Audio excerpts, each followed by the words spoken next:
Баршаңызға сәлем, менің арнама қош келдіңіздер. Бүгін мен сіздермен ең арзан және дәмді шығатын торттың рецептімен бөлісетін боламын. Дәл қазір азық-түліктің бағасы өте қымбаттап кетті. Жай ғана торттың креміне кететін ақшасының өзі 6.000-7.000 теңгені жоғары бағаны құрайды. Сондықтан мен сіздерге ең тиімді кез келген уақытта үйіңізде бар заттармен жасап жейтін торттың рецептімен бөлісетін боламын. Сіздер де маған қолдау ретінде және қазақша контенттің, қазақша каналдың дамуына үлес қосып, менің арнама әлі де тіркелмеген болсаңыздар, подписаться батырмасын басып, қасындағы қоңырауша белгісін баса кетіңіздер. Бұл торт бір ерекше торт деп айтсам да болады. Дәмі деген енді қатты тәттіні жақсы көрмейтін тортты көп жесеңіздер, кремнің өзі жүрегіңізді айнытып мазалауы мүмкін. Бұл торт ондай емес, қанша көп жесеңіз де ешқандай сіздің денсаулығыңызға зиянын келтірмейді. Сондықтан міндетті түрде осы рецептпен сіздер жасап көріңіз. Ал енді бисмилля деп жұмысымызды бастап, ең алдымен ыдысымызға жұмыртқамызды жарып аламыз. Менде кішкентай болғандықтан 4 жұмыртқаны пайдаландым. Егер сіздерде үлкен жұмыртқа болатын болса, 3 жұмыртқаны пайдалансаңыздар да болады. Және де көріп тұрғандарыңыздай, бәрімізде бар ыдыс шай кесемен 1 кеседей қантты салып, жұмыртқам аппақ болып көпіргенше жақсылап араластырып аламын. Және де жұмыртқамыз бөлме температурасында болуы маңызды, себебі мұздай күйінде пайдаланатын болсаңыздар көтерілмей қалуы мүмкін. Қыздар, естеріңізде болсын, пирог немесе торттың құрамына қосатын заттарынан бөлек, оның жасалу жолындағы технологияларына да байланысты көтерілмей қалуы мүмкін. Сондықтан жұмыртқаны жақсылап көпіргенше араластырып көпіртіп алуымыз керек. Жақсылап көпіртіп болғаннан кейін 1 шай қасық разрыхлителімізді салып, тағы да жақсылап араластырып алатын боламыз.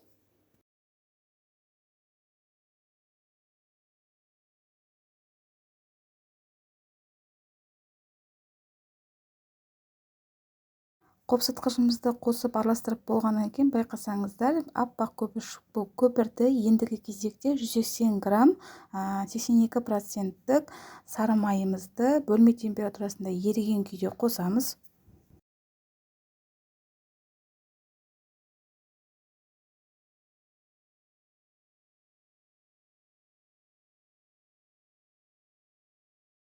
Келесі кезекте біз ұн қосатын боламыз. Ұн менде шамамен 500 граммдай болды.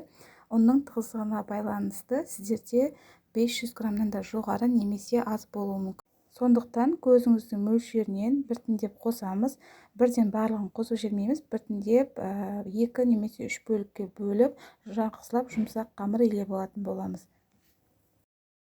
Егер де ұныңызды көп қосып жүрсеңіз, сіздің коржыңыз қатты болып қалуы мүмкін. Сондықтан асықпай 1-2 бөлікке бөліп, жұмсақ етіп илеп алыңыз.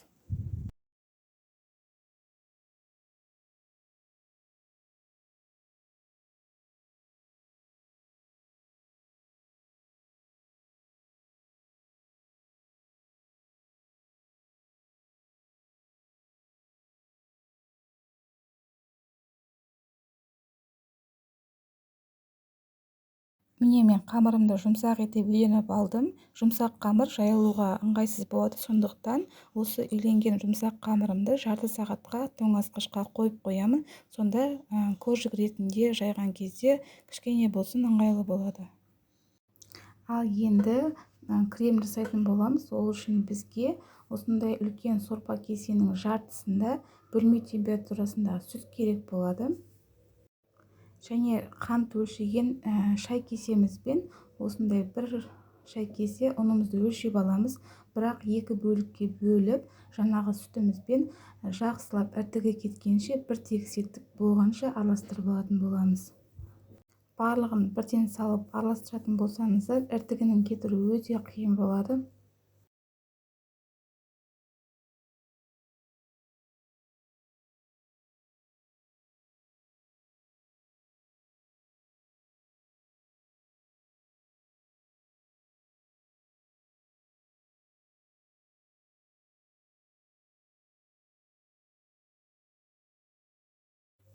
Тоңазытқышта жарты сағат тұрған қамырымызды теңдей 4 бөлікке бөлеміз. Сонда біздің тортымыздың коржигі 4 қатар болады.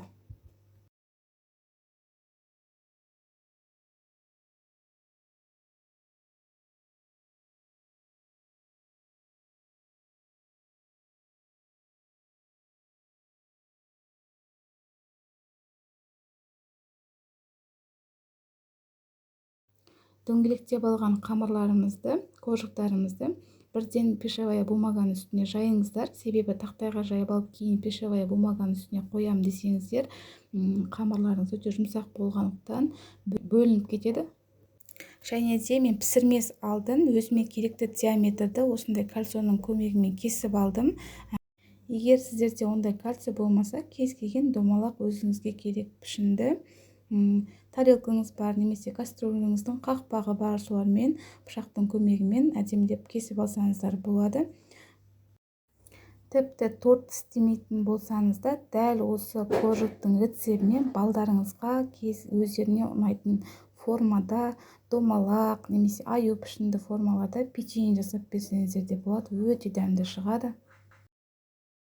Дайын болған қожықтарымызды 180 градуста 10-15 минут аралығында пісіріп аламыз.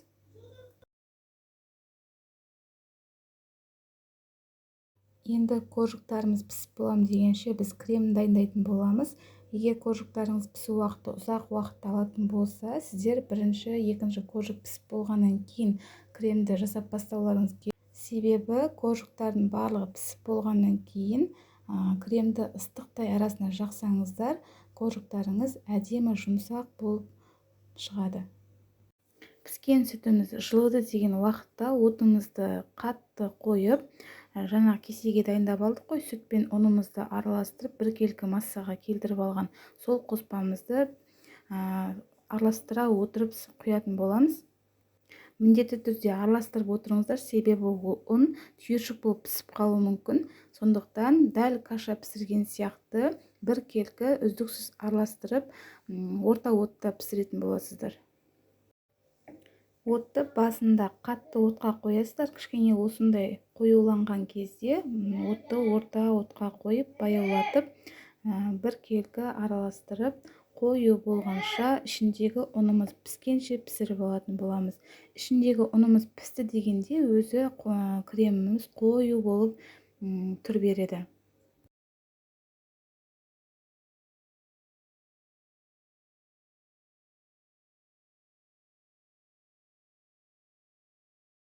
Міне біздің креміміз қою болып дайын болды. Енді ванильный сахар қоссаңыздар, дәмі тіпті нәзік керемет болады. Егер сіздерде ванильный сахар болмаса, қоспасаңыздар да болады.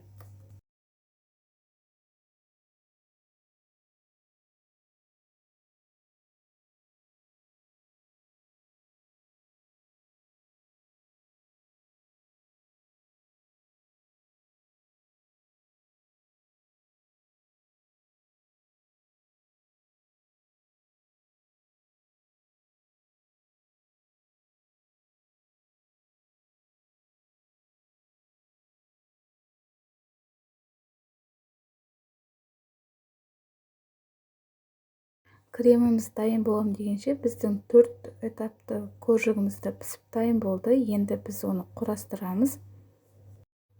Тортымыз жылжып немесе құлап кетпес үшін міндетті түрде астына осындай кішкене крем жағып алыңыздар, сонда қожықтарыңыз қатып жылжымайтын болады. Қожықтарымызды, тортымызды құрастырғанда бізге осындай кальций ыңғайлы болады. Мен қожықтардың барлығын теріс бетімен жинайтын боламын. Ең соңғы бетін, яғни үстіңгі бетін ғана оң бетімен жинайтын боламыз. Қожықтарымызға кремді ыстықтай жағып, барлығын құрастырып жинап аламыз.